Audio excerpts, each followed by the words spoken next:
కోయిలకుంట్ల సత్యనారాయణ స్వామి గుడిలో చోరీ, ఆలయంలోని హుండీ ఎత్తుకెళ్లిన దొంగ.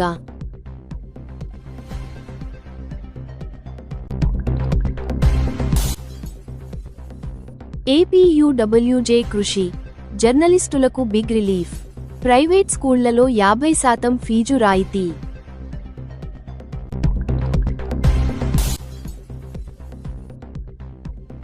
కూటమి ప్రభుత్వానికి రైతు సంఘం ఘాటు హెచ్చరిక.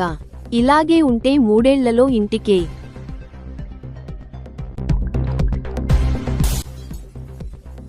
దశాబ్దాల సమస్యలు, పాలకుల నిర్లక్ష్యం.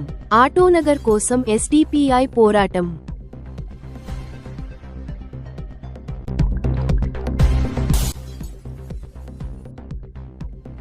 రోడ్డున పడ్డాం, ఆదుకోండి. కలెక్టరేట్ ఎదుట జొన్న రైతుల ఆవేదన.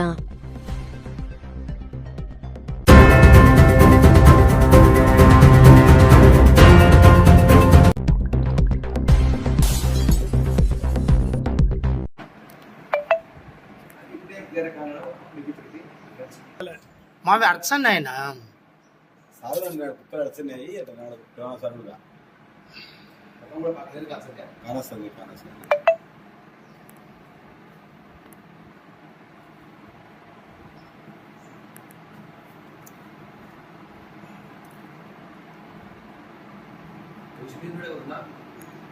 ముసలుడే పెద్ద ముసలుడే 40-45 లోపల వీడియో రికార్డ్ అవుతుంది.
Okay sir.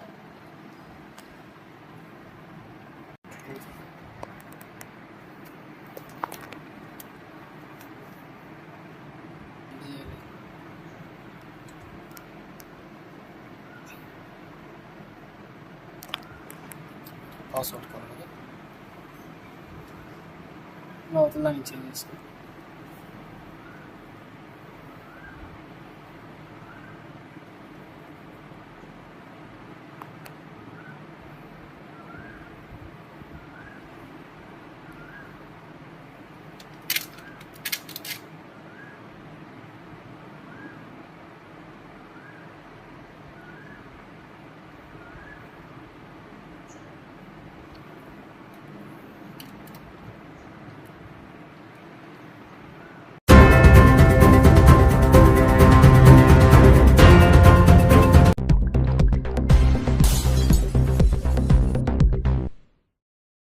గత సోమవారం నాడు జిల్లా కలెక్టర్ కు ఏపీయూడబ్ల్యూ తరఫున వినతి పత్రం అందజేయడం జరిగింది.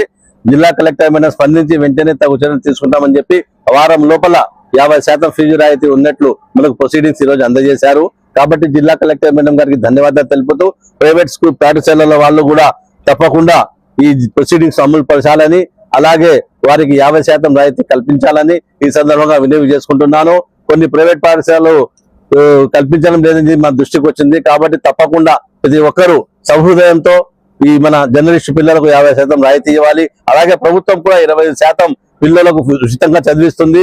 కాబట్టి మీరు అందులో కూడా మనకు ఒక రాయితీ ఇచ్చేటట్లుగా చూసి తప్పకుండా మన నంద్యాల జిల్లా వ్యాప్తంగా డోన్ అయితేనేమి, ఆత్మకూరు, ఆళ్లగడ్డ, నందిపట్టు అన్ని చోట్ల నుంచి మా జర్నలిస్ట్ యూనియన్ నాయకులు మాకు ఫోన్లు చేసి అడిగారు, సార్ గత సంవత్సరం కూడా సరిగా ఇవ్వలేదు, ఈ సంవత్సరం మాకు ఇవ్వమని చెప్పారు. కాబట్టి దయచేసి జిల్లా వ్యాప్తంగా అన్ని ప్రైవేట్ పాఠశాలల్లో, కార్పొరేట్ పాఠశాలలో కూడా మన జర్నలిస్టు విద్యార్థులకు రాయితీ కల్పించాలని ఈ సందర్భంగా కోరుకుంటూ, అలాగే వెంటనే స్పందించిన మన జిల్లా కలెక్టర్ గారికి, డిఓ గారికి ఏపీడబ్ల్యూ తరఫున ధన్యవాదాలు తెలుపుకుంటున్నాను. నమస్కారాలు. నంద్యాల జిల్లా పాత్రికేయులకు ఇది మంచి పరిణామం. మన గౌరవ కలెక్టర్ రాజకుమారి గనియ గారు, మన విద్యాశాఖ అధికారి జనార్దన్ రెడ్డి గారు, డిపిఆర్ఓ మల్లికార్జున గారు మన పిల్లల విద్యాభ్యాసానికి సంబంధించి ప్రైవేట్ పాఠశాలల్లో 50% రాయితీని ఇవ్వాలని ప్రొసీడింగ్స్ జారీ చేశారు. ఇది మంచి పరిణామము. ప్రతి ఒక్క జిల్లాలోని ప్రతి ఒక్క పాత్రికేయుల ఈ అవకాశాన్ని సద్వినియోగం చేసుకోవాలని కోరుతున్నాము. ఏపీడబ్ల్యూజే తరఫున మనము జిల్లా కలెక్టర్ గారికి వినతి పత్రం సమర్పించడంతో మా కలెక్టర్ గారు మంచిగా ఆలోచించి పిల్లల భవిష్యత్తు కోసం ఈ ప్రొసీడింగ్స్ జారీ చేశారు. ముగ్గురు అధికారులకు హృదయపూర్వకమైన ఏపీడబ్ల్యూ తరఫున కృతజ్ఞతలు తెలుపుతున్నాం. నమస్కారం. ఈరోజు జర్నలిస్టు కుటుంబాలకు ఎంతో శుభదినం. ఎందుకంటే గత సోమవారం ఇదే PGRS లో నంద్యాల గౌరవ కలెక్టర్ గారికి జర్నలిస్టు పిల్లలకు ప్రైవేట్ స్కూళ్లలో 50% రాయితీ ఇవ్వాల్సిందిగా మేము ఏపీడబ్ల్యూజే తరఫున వారికి రిప్రజెంటేషన్ ఇవ్వడం జరిగింది. ఆ రోజే చెప్పారు మేడం, డిఈఓ గారిని కూడా పిలిపించి దీని గురించి మొత్తం నాకు నోట్ పుటప్ చేయమన్నారు. కరెక్ట్ గా వారానికే ఈరోజు కలెక్టర్ గారు ప్రైవేట్ స్కూళ్లలో జర్నలిస్ట్ పిల్లలకు 50% రాయితీ ఇవ్వమని చెప్పి ప్రొసీడింగ్స్ ఇవ్వడం జరిగింది. అగ్రిడేషన్ ఉన్న ప్రతి ఒక్కరికి ఇది వర్తింపజేసేటట్టు గౌరవ కలెక్టర్ గారు ప్రొసీడింగ్స్ ఇవ్వడం జరిగింది. దీన్ని జర్నలిస్ట్ పిల్లలు ఉపయోగించుకొని జర్నలిస్టులు వాళ్ళ పిల్లలను మంచిగా చదివించుకోవాలని చెప్పి కూడా కోరుకుంటున్నా. ఈ సందర్భంగా ఏపీడబ్ల్యూజే తరఫున నంద్యాల కలెక్టర్ గారికి, డిఈఓ గారికి, డిపిఆర్ఓ గారికి నేను ప్రత్యేక కృతజ్ఞత తెలియజేస్తున్నా. ఈరోజు గౌరవనీయులు మన జిల్లా కలెక్టర్ రాజకుమారి గనియ గారు మరియు నంద్యాల విద్యాశాఖ అధికారి ఇద్దరి చేతుల మీదుగా నంద్యాల జిల్లాలోని అన్ని నియోజకవర్గాలని ప్రైవేట్ మరియు అన్ఎయిడెడ్ పాఠశాలలో SSC అంటే స్కూల్ సెకండరీ 10th క్లాస్ వరకు విద్యను అభ్యసించేటువంటి జర్నలిస్ట్ కుటుంబాలలోని పిల్లలకు 50% ఫీజు రాయితీ ఇవ్వాలని, కలెక్టర్ గారు ఉత్తర్వులు ఇవ్వడం జరిగింది. నంద్యాల జిల్లాలోని ఉన్నటువంటి అన్ని నియోజకవర్గాలలోని ప్రైవేట్ పాఠశాలలకు ఈ యొక్క ఉత్తర్వులు వర్తిస్తాయి. అక్రిడేషన్ కలిగినటువంటి జర్నలిస్ట్ పిల్లలు మీరు ఏ పాఠశాలలో అయితే మీ పిల్లలను చేర్చదలుచుకున్నారో జర్నల్ అక్రిడేషన్ జిరాక్స్ కాపీ మరియు ఈ ఉత్తర్వులు ఉన్నటువంటి అన్ని పాఠశాలలకు డిఓ గారు పంపిస్తారు. ఖచ్చితంగా మనం అక్రిడేషన్ జిరాక్స్ పిల్లల యొక్క వివరాలు ఆ పాఠశాలకు తెలియజేయాల్సి ఉంటుంది. దయచేసి ఒక విన్నపం, అందరూ ఒకే పాఠశాలలో చేర్పించడం వలన వాళ్ళకు ఇబ్బందిగా ఉంటుంది. కాబట్టి కొందరు ఒకటే పాఠశాలలో చేర్పించకుండా వివిధ పాఠశాలలో చేర్పించి వాళ్ళు మనకు సహకరించే విధంగా మనం కూడా సహకరించాల్సిందిగా కోరుతున్నాను. నిజంగా కూడా కలెక్టర్ గారికి ఎన్నో ఏళ్ళ పోరాటము ఇది పోయిన సోమవారం ఇవ్వడం జరిగింది. విద్యాశాఖ అధికారులకు, అన్ని ప్రైవేట్ స్కూల్ యాజమాన్యాలకు, ప్రైవేట్ స్కూల్ అసోసియేషన్ల వారికి మేము ముఖ్యంగా ధన్యవాదాలు తెలియజేసుకుంటూ సెలవు.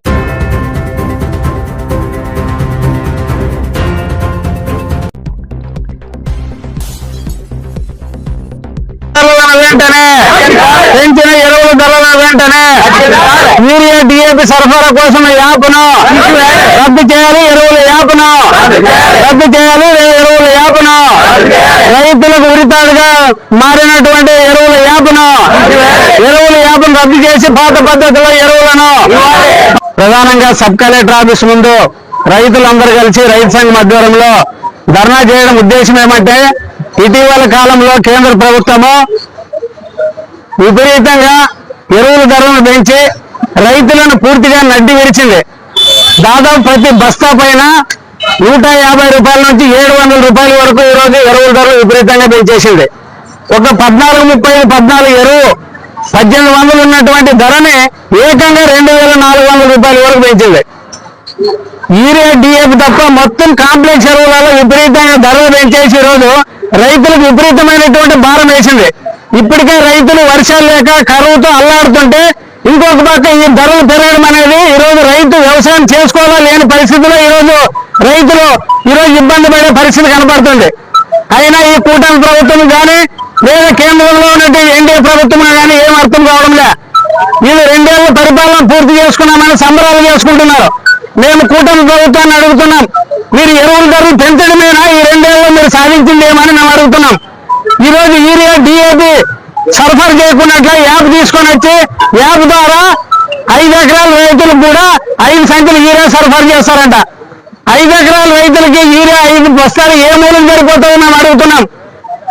ఇప్పుడు కూడా యూరియా డిఏపి కొనాలంటే ప్రైవేట్ డీలర్లు దానికి లింకులు అంటగట్టి ఈరోజు యూరియా 260 రూపాయలు ఉంటే దాదాపు 1000 రూపాయలకి లింకులు అంటగట్టి ఈరోజు రైతులతో కొనిపించే పరిస్థితి ఉంది. అయినా ఎవరు అడగడంలా. ఈరోజు కూటమి నాయకులపై ఎరువులంగిలో పరిశీలన చేయమని అడుగుతున్నాము. ఈరోజు 2 ఏళ్ళ సంబరం కాదు, ఈరోజు రైతులకు వచ్చిన కష్టాలను ఈరోజు మీరు పట్టించుకోండి. ఈరోజు రైతులు ఎరువులు దొరక్క ఈరోజు సొసైటీల ముందు ఎరువులంగిళ్ళ ముందు ఈరోజు ఇబ్బంది పడుతున్నారు. ఇప్పటికే వర్షాలు లేక ఇబ్బంది పడి ఈరోజు పత్తి విత్తనాలు నాటుగా ఈరోజు ఇబ్బందులు పడుతుంటే మరొక పక్క ఈరోజు ఎరువుల భారం అనేది చాలా విపరీతంగా అయింది. అట్లాగా ఎరువులు కూడా దొరకలేని పరిస్థితి ఏర్పడింది. ఈరోజు కౌలు రైతుల పరిస్థితి ఏ రకంగా యాప్ ద్వారా తీసుకోవాలి ఈరోజు వాళ్ళు చెప్పాలా. ఈరోజు గతంలో రీసర్వే సందర్భంగా చాలా మంది భూములు ఆన్లైన్ లో లేవు. వాళ్ళు పోయిన సంవత్సరం ఈ క్రాప్ లో నమోదు కాలే, కానీ ఈ క్రాప్ లో నమోదు అయితేనే ఎరువులు సరఫరా అవుతుంది. మరి ఈ క్రాప్ లో ఈరోజు కౌలు రైతులకి గత 3 సంవత్సరాల నుంచి కౌలు కాళ్ళు ఇలా, మరి ఈ క్రాప్ ఏ రకంగా నమోదు చేస్తారో ఈరోజు అధికారులు చెప్పాలా, ఈ కూటమి ప్రభుత్వం చెప్పాలా. అందుకని 2 ఏళ్ళ సంబరం కాదు, రైతులను ఆదుకోనండి, రైతులు ఎరువుల సమస్య తీర్చండి, అప్పుడు మీరు 2 ఏళ్ళ సంబరం జరుపుకోండి. మేము కూడా రైతులు సంతోషిస్తాం.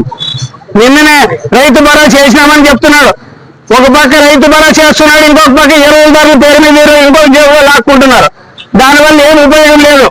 5,000 వేసి ఇక్కడ 15,000 నొక్కేస్తున్నారు ఎరువుల ధరల రూపంలో. మరి ఈరోజు ప్రాజెక్టు అట్లా ఈరోజు వర్షాలు లేవు. మన పక్క తుంగభద్ర ఉన్నది ఈ సంవత్సరం 350 టీఎంసీలు శ్రీశైలంలో గెలిచినాయి. ఒక్క సాగునీటి ప్రాజెక్ట్ లేదు. ఈ సంవత్సరం కరువు, ఉన్న నెలలో సముద్రం పాలైనాయి. మరి ప్రాజెక్టులు కట్టుకోకున్నట్ల ఈరోజు పంటలు పండిస్తామంటే సాధ్యం కాదు. మరి ముఖ్యమంత్రి గారు ఈరోజు 24వ తారీఖు మన జిల్లాకు కూడా వస్తున్నాడు. ఆయన కూడా ఆలోచన చేయాల. రాయలసీమలో సోలార్ ఆపు పెట్టి భూములు ప్రైవేట్ కంపెనీలకు లాక్కుంటే లాభం లేదు. ఈరోజు ఇక్కడ పంటలు పండాలంటే ప్రాజెక్టులు కట్టాలా, ప్రాజెక్టులు కట్టకపోతే పంటలు పండవు, ఎరువులు అందించాలా. తక్కువ ధరకు అందిస్తే రైతులు పంటలు పండించుకుంటారు. కానీ ఈరోజు ఎరువులు దొరకడంలే, ఈరోజు వర్షాలు లేవు. మరి రైతు ఎవరికి చెప్పుకోవాలో తెలియని పరిస్థితి. ఇంకొక పక్క సోలార్ పేరు మీద ఈరోజు ఒలముంద మండలము, ఆలర్వి, అట్లాగే ఆలూరు, పత్తికొండ, ఆస్పరి ఇట్లాంటి అన్ని మండలాల్లో ఈరోజు రాయలసీమ పశ్చిమ ప్రాంతంలో అంతా కూడా సోలార్ పేరు మీద ప్రైవేట్ కంపెనీలు లీజులు తీసుకొని ఈరోజు రైతుల్ని పెద్ద ఎత్తున మోసం చేస్తున్నారు, దోపిడీ చేస్తున్నారు. కానీ ఈరోజు ప్రభుత్వం మాటలు కూడా మాట్లాడుంది. అందుకోసమే ముఖ్యమంత్రి గారు పర్యటన వచ్చిన సందర్భంగా రైతుల ఎరువుల సమస్యలు పరిశీలన చేయండి. మరి ఈరోజు ఎరువులకి లింకులుగా అంటున్నారు ప్రైవేట్ డీలర్లు, వాళ్ళపైన చర్యలు తీసుకోండి. వేలు పక్షంలో ఎరువులు దొరికే పరిస్థితి లేదు, ఈ సంవత్సరం పంటలు పండే పరిస్థితి లేదు, ఆహార భద్రతకు కూడా ముప్పు వచ్చే అవకాశం ఉంది. ఇప్పటికైనా అధికారులు కానీ లేదా ఈరోజు ప్రభుత్వ పెద్దలు కానీ లేదా కూటమి నాయకులు కానీ ఈరోజు రైతుల గురించి మీరు ఆలోచన చేయండి. ఎరువులు ఖచ్చితంగా సరఫరా చేయండి. ప్రతి రైతుకి మీరు మాయమాటలు చెప్పి పేపర్ ప్రకటనలు ఇవ్వడం కాదు, వాస్తవంగా రైతు దగ్గర పోయి మీరు పరిశీలన చేసి అర్థమవుతుంది. లేని ఉన్నట్లు చెప్పుకుంటే మీకే నష్టము. 3 ఏళ్ళ తర్వాత ఇంటికి పోయే ఖాయం. మీరు ఉన్నది మాట్లాడుకుంటే మరి 3 ఏళ్ళ తర్వాత తిరిగి అధికారంకి వస్తారు, లేదంటే ఇంటికి పోవడం ఖాయం. అందుకని ఇప్పటికైనా కూటమి నాయకులు ఆలోచన చేసి రైతుల కష్టాలు పట్టించుకోవాలని ఈ సందర్భంగా మేము రైతు సంఘంగా డిమాండ్ చేస్తున్నాం. లేని పక్షంలో పెద్ద ఎత్తున రైతాంగాన్ని కదిలించి ఆందోళన చేస్తామని ఈ సందర్భంగా తెలియజేస్తూ ఈరోజు సబ్ కలెక్టర్ గారికి రైతు సంఘం తరఫున వినతి పత్రం ఇస్తాము. రాబోయే కాలంలో ప్రభుత్వం కనుక స్పందించకపోతే, ఎరువులు కనుక రైతులకు అందించకపోతే పెద్ద ఎత్తున రైతాంగాన్ని కదిలించి పెద్ద ఎత్తున ఈ ఆదోని ప్రాంతాన్ని దిగ్బంధం చేయడానికి కూడా మా వెనకాడమని ఈ సందర్భంగా తెలియజేస్తున్నాం. ఇప్పటికే కాక్రోచ్ జనతా పార్టీ పెద్ద ఎత్తున నీటిపైన ఉద్యమం చేస్తుంది. అదేవిధంగా భవిష్యత్తులో ఈ ఎరువుల సమస్య పైన రాబోయే కాలంలో రైతులంతా కూడా పెద్ద ఎత్తున వీధుల్లోకి వచ్చే అవకాశం ఉంది. ఎందుకంటే ఈరోజు దేశవ్యాప్తంగా ప్రధానమంత్రి ఏం చేస్తున్నాడు, మీరు ఎరువులు తగ్గించండి, ప్రకృతి సేద్యం చేయండి అంటున్నాడు.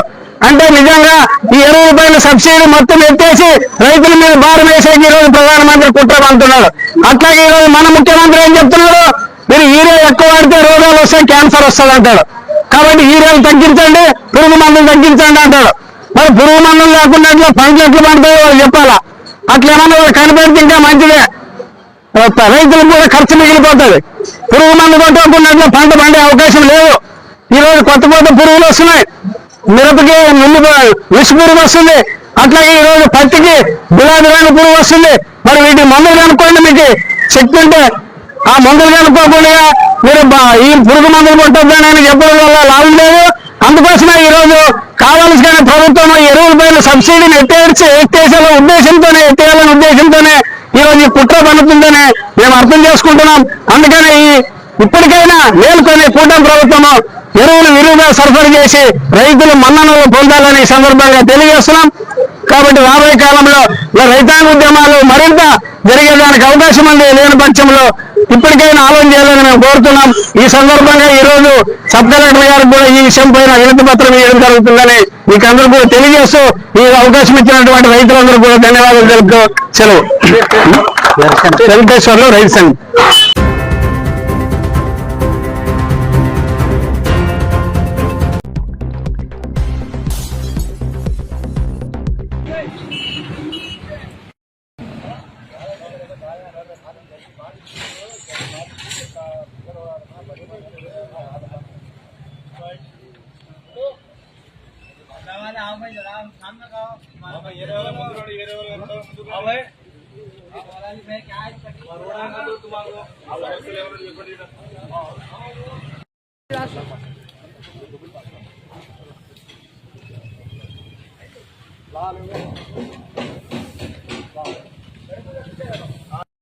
ఆటో నగర్ ను వెంటనే ఆటో నగర్ ను వెంటనే ఆటో నగర్ ను వెంటనే ఆటో నగర్ ను వెంటనే ఇండియా ఎస్డిపిఐ ఆధ్వర్యంలో ఆటోనగర్ కు సందర్శించడం జరిగింది. ఆటోనగర్ సందర్శించి ఇక్కడ మెకానికులు పనిచేసే వాళ్ళతో కలిసిన తర్వాత ఎన్నో రకాల సమస్యలు గత 35 సంవత్సరాలుగా ఈ సమస్యలు ఉన్నాయి. 35 సంవత్సరాలుగా ఎన్నో ప్రభుత్వాలు మారాయి. కానీ నాయకులు వస్తున్నారు, ఇదే నాయకులు ఇదే రాజకీయ నాయకులు ఎమ్మెల్యేలుగా గెలిచిన వాళ్ళు ఇక్కడికి వస్తున్నారు, కరెక్ట్ సమయానికి వస్తారు, పూలదండలు వేపించుకుంటారు, శాలువాలు వేపించుకుంటారు, తర్వాత వచ్చేసి సన్మానాలు చేపించుకుంటారు. ఇక్కడ ఒక పెద్ద టెంటులు వేస్తారు. పాపం వీళ్ళు కార్మికులందరూ కలిసి టెంట్ వేస్తారు. వాళ్ళకందరికీ భోజన వసతి కల్పిస్తారు. షామ్యాలు, తర్వాత పూలు అన్ని వేస్తారు. చివరికి వీళ్ళకి ఏమొస్తా అంటే మళ్ళీ 5 సంవత్సరాలు అయిపోతాయి. మళ్ళీ ఒక కొత్త నాయకుడు, కొత్త ఎమ్మెల్యే వస్తారు. మళ్ళీ అదే పూలదండలు, సన్మాన కార్యక్రమాలు. ఆ డబ్బులు బొక్క వాళ్ళుగా పూలదండలు అన్ని వేస్తే గానీ ఇంతవరకు ఇక్కడ 35 సంవత్సరాలుగా ఎక్కడ వేసిన గొంగలి మాదిరి అక్కడే పనులున్నాయి. ఒక్క చిన్న రోడ్డు కూడా వేయలేదు, ఒక కాలువ వేయలేదు. కానీ దీని గురించి మాత్రం రాష్ట్ర లెవెల్లో చర్చ. ఒకసారి చంద్రబాబు నాయుడు దగ్గరికి ఇష్యూ వెళ్ళిందంటారు, ఒకసారి వైఎస్ దగ్గరికి వెళ్ళిందంటారు. సమస్యకు పరిష్కారం ఏమో కనబడడం లేదు. 35 సంవత్సరాలు. ముఖ్యంగా మనం చూసుకుంటే ఎన్ఎండి ఫరూక్ గారు, ప్రస్తుతం మన మినిస్టర్ గారు, ఈ నంద్యాల ఎమ్మెల్యే, ఈయన రాజకీయ జీవితం కూడా స్టార్ట్ 40 సంవత్సరాలైంది. అదే విధంగా ఆటో నగర్ కూడా స్టార్ట్ 40 సంవత్సరాలైంది. 40 సంవత్సరాల కాలంలో మీరు 3 సార్లు ఎమ్మెల్యేగా గెలిచారు, 3 సార్లు మంత్రివి, 4 సార్లు మంత్రి పదవి తీసుకున్నారు, ఒకసారి ఎమ్మెల్సీ అయ్యి మంత్రి పదవి తీసుకున్నారు. మీరేం చేశారు? ఆటో నగర్కి ఒక్క ఇటుకైనా మీ పేరు మీద ఇక్కడ పెంచారా మీరు? కానీ ప్రెస్ మీట్ లో పెడతారు, అది ఇస్తాం. ఇప్పుడు కూడా మొన్న కూడా వచ్చి 10 కోట్లు శాంక్షన్ అయ్యాయి, 10 కోట్లు వస్తున్నాయంటారు. ఎక్కడ? 40 సంవత్సరాలుగా మీరు కౌన్సిలర్ స్థాయి నుంచి మంత్రి స్థాయికి వెళ్ళిపోయారు. ఒక టాప్ లీడర్షిప్ లో వెళ్ళిపోయారు ఆంధ్రప్రదేశ్ లో. మీతో పోయిన మొదలు పెట్టిన ఆటో నగర్ ఎక్కడుంది? నారా చంద్రబాబు నాయుడు గారు ఆ రోజు ఆటో నగర్ అని, నందమూరి తారక రామారావు ఆటో నగర్ అని మొదలు పెట్టారు. బోర్డు కూడా బయట పెద్ద బోర్డు ఉంది. మీరు ఆ బోర్డు తప్ప ఇక్కడ ఏమీ పెట్టలేదు, ఏమీ వేయలేదు. వర్షాకాలం వస్తే కార్మికులందరూ వీళ్ళ ఇంట్లో పశువులు ఉండాలి. వర్షాకాలంలో ఒక్క పని ఆటో నగర్ లో ఉండదు. మోకాల వరకు నీళ్లు వస్తాయి, బురద వస్తుంది, ఒక్క బండి కూడా లోపలికి రాదు, కారు గాని లారీ గాని ఒక్కటి కూడా పనికి రాదు. ఆ 3 నెలలు ఆటో నగర్ వాసులు పశువులు ఉండాలి. మీ గాడేమో వస్తారు, పాపం వాళ్ళు మిమ్మల్ని మీరు సార్ రండి, మీరు వచ్చి డెవలప్ చేయండి అని చెప్తారు. మీరు వస్తారు, సేమ్ అదే ఫోటోలు తీసుకుంటారు, శాల్వాలు పూలదండలు వేసుకుంటారు, పని మాత్రం చేయరు. దీన్ని ఎస్డీపీ తరఫున తీవ్రంగా ఖండిస్తున్నాము. మంత్రి గారు, ముఖ్యంగా ఎన్ఎండి ఫరూక్ గారు, మీకు చివరి ఎలక్షన్ లోని ఆ రోజు మీరు ఎలక్షన్ లో నిలబడి గెలిచారు. మరి బహుశా మీకు ఇదే చివరి మంత్రి పదవి కూడా అయ్యిండొచ్చని మీ నుంచి సమాచారము. సో దయచేసి చివరి అవకాశం మీకు ఇది. రాజకీయ జీవితంలో మీరు చేయలేని పని, మిగిలిపోయిన 40 సంవత్సరాలు మిగిలిపోయిన పని ఇప్పుడు పెండింగ్ ఉంది. చివరి అవకాశంలో చేసి మీ పేరు నిలబెట్టుకోండి. మేము పనికి, అభివృద్ధికి వ్యతిరేకత కాదు. ఇక్కడ వస్తున్నామంటే ఏదో మేము రాజకీయ లబ్ధి కోసం కాదు, వీళ్ళకు న్యాయం జరగాలని వస్తున్నాము. దయచేసి మీరు అభివృద్ధి చేయండి. 10 కోట్లు అన్నారు, అదేదో అవకతవకలు జరిగాయన్నారు ఇక్కడ భూముల విషయంలో, దాన్ని కూడా బయటకు తీయండి. సిబిఐ ఎంక్వైరీ చేస్తాను, సిఐడి ఎంక్వైరీ చేస్తానరే మాటలు వద్దు సార్. సిఐడి ఎంక్వైరీ చేయండి. ఎవరు తప్పు చేశారో బయటకు రండి. వాళ్ళందరూ వస్తే ఎవరు తప్పు చేస్తారని శిక్షించండి. ఇది మీరు కేవలం మీడియా ముఖంగా వచ్చి స్పీచ్లు ఇచ్చేవారు కాదు, అమలు చేయాలి. సిఐడి ఎంక్వైరీ వేసి ఎవరు తప్పు చేశారో నిగ్గు తేల్చాలి. మరి 10 కోట్లు వెంటనే శాంక్షన్ చేశాం కాదు, వెంటనే దాన్ని రిలీజ్ చేసుకుని పని మొదలుపెట్టి పని పూర్తి చేసి వీళ్ళకి అండాల నుండి మేము మీకు హ్యాట్స్ ఆఫ్ కొడతాం. అప్పుడు ये लोगों के भी जो कुछ अखराजात हैं वो सारे अखराजात को भी पूरा कर सकेंगे। अगर यही लोग परेशान रहे, आज हालत क्या है बोले तो अभी बारिश नहीं है, अभी हमारे को यहाँ आने में खाली धूल है, बहुत ज्यादा धूल है।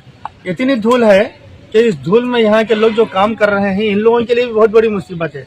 और सबसे पहली बात तो है कि यहाँ के लोग बहुत ज्यादा बीमारियों का भी शिकार हो रहे हैं धूल की वजह से, कि बहुत ज्यादा डस्ट, बहुत ज्यादा। थोड़ी देर आप जो है यहाँ ठहर करके देखिए, एक 5 मिनट इधर आइए, आप रह नहीं सकेंगे, इतनी ज्यादा जो है यहाँ धूल है। और फिर जब बारिश होती है तो बारिश के दिनों में इतना बारिश की वजह से जैसे पानी तकरीबन जो है घुटनों तक जो पानी ठहर जाता है, गाड़ियों के जाने में दिक्कत हो जाती है। और वो लोग जो कस्टमर यहाँ काम कराने के लिए आते हैं, कोई कस्टमर ऐसी जगह पर आकर के अपनी गाड़ी को काम कराना पसंद नहीं करता, इसलिए कि एक तो है उसको खुद को आने के लिए यहाँ दिक्कत है। दूसरी चीज अगर वो काम कराने के लिए गैरेज के अंदर यहाँ गाड़ी रख देता है तो काम भी जो है पूरी तरीके से उसको एक अच्छी फिनिशिंग पर जो है नहीं आ सकता है। अभी देखिए यहाँ हमारे सामने यहाँ पेंटर है, ये पेंटर लोग भी जो है कितनी मेहनत और बड़ी कोशिश के साथ में गाड़ियों का पेंट जो है करते हैं। पेंट करने के बाद फिर धूल आ जाती है, इससे इनको भी बहुत ज्यादा दिक्कत है। गाड़ियों को ये बहुत जो फिनिशिंग पर देना है वो फिनिशिंग पर जो है नहीं दे सक रहे हैं। ऐसे जितने भी यहाँ काम करने वाले लोग हैं, वो काम करने वाले लोगों की बहुत बड़ी एक समस्या है ये। तो इस वास्ते हम social democratic party of India से ये डिमांड करते हैं कि अभी टीडीपी की जानिब से यहाँ नंदियाल के ऑटो नगर को डेवलपमेंट के लिए अमाउंट सैंक्शन हुआ है।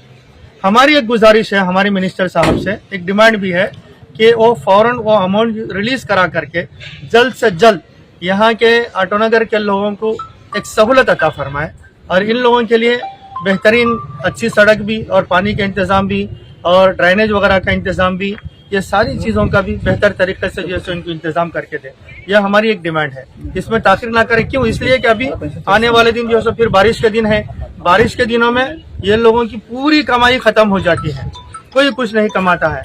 बहरहाल ये लोग बहुत ज्यादा जो है परेशानियों का शिकार हैं। हम इनकी मदद के लिए और हम गवर्नमेंट से भी जो है सो एक हमारा एक डिमांड करते हुए हमारी बात को हम रख रहे हैं कि हम उम्मीद करते हैं कि बहुत जल्द से जल्द आटोनगर के डेवलपमेंट के लिए हमारे मिनिस्टर फारूक साहब भी इसकी तरफ तवज्जो दे करके जल्दी यहाँ से इसका काम करा।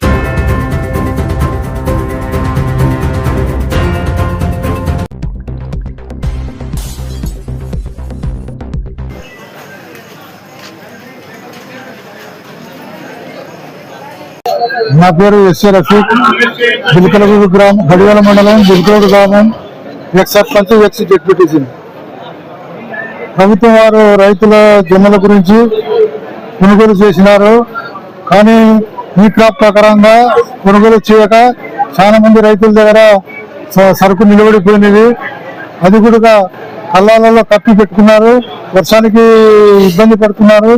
మొన్న సోమవారం రోజు కలెక్టర్ గారు, ఎంపీ గారు వికలాంగుల మెటీరియల్ పంచేటప్పుడు రైతులంతా వచ్చి కలసడం జరిగినది. కలెక్టర్ గారు ఏం చెప్పారంటే 2-3 రోజులు అయిపోతుంది మీ పని అని చెప్పారు. అంటే అప్పుడు చుట్టుపడి రైతులంతా వెళ్ళిపోయారు.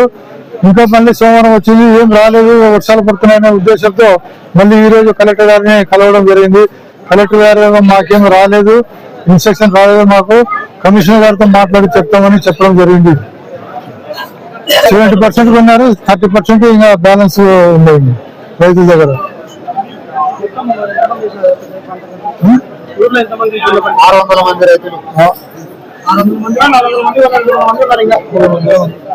ఒక్క విలేజ్ లోనే మళ్ళా పెసరాలు కూడా అదే విధంగా ఉండేది. హెవీగా ఎక్కువ ఉండేది బిల్కలగూడు పెసరాయి. వ్యవసాయం చేసుకోవడమే మాకు కష్టం అయిపోయింది. మళ్ళా బజార్లో పండే రైతులం మేము. మా స్థితి అయితే అసలు అంత హీనంగా ఉంది. కళ్ళాలలో పట్టాలు కప్పి పెట్టుకున్నాం. ఇంతవరకు దానిలో కనీసం అంటే ఎట్లా అమ్ముకోవాలో కూడా అర్థం కావడం లే. ఫస్ట్ మార్కెట్ ఓపెన్ చేసినప్పుడు 3,250 రూపాయల లెక్క అడుగుతుంది. ఇప్పుడు మళ్ళా 3,000కే వచ్చినారు. దళారులు కనీసం అంటే ఇంత కనీసం 60% మంది వ్యవసాయం చేస్తుంటారు కదా, కనీసం అంటే ఎంతవరకు గోడౌన్ల సౌకర్యం కూడా లేదు. మా పరిస్థితి అంత దారుణంగా ఉంది.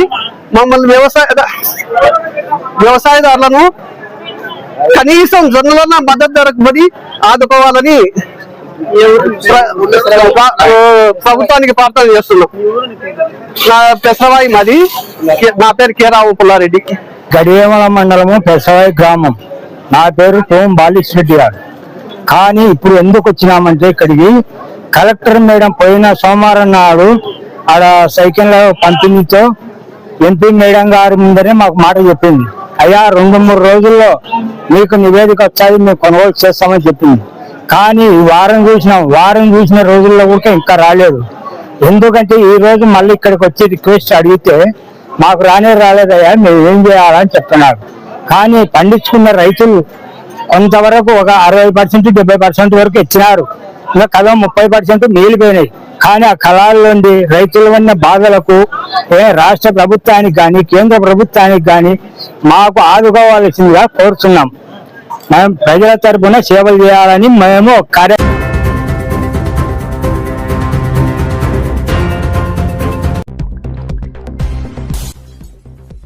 కోయిలకుంట్ల సత్యనారాయణ స్వామి గుడిలో చోరీ, ఆలయంలోని హుండీ ఎత్తుకెళ్లిన దొంగ.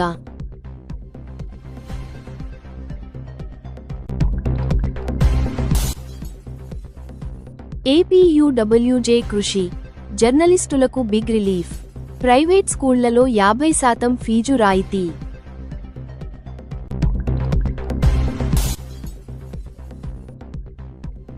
కూటమి ప్రభుత్వానికి రైతు సంఘం ఘాటు హెచ్చరిక.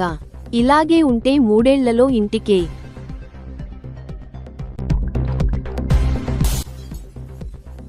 దశాబ్దాల సమస్యలు, పాలకుల నిర్లక్ష్యం, ఆటోనగర్ కోసం ఎస్డిపిఐ పోరాటం.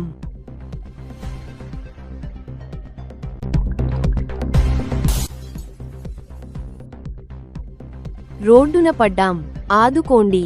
కలెక్టరేట్ ఎదుట జొన్న రైతుల ఆవేదన.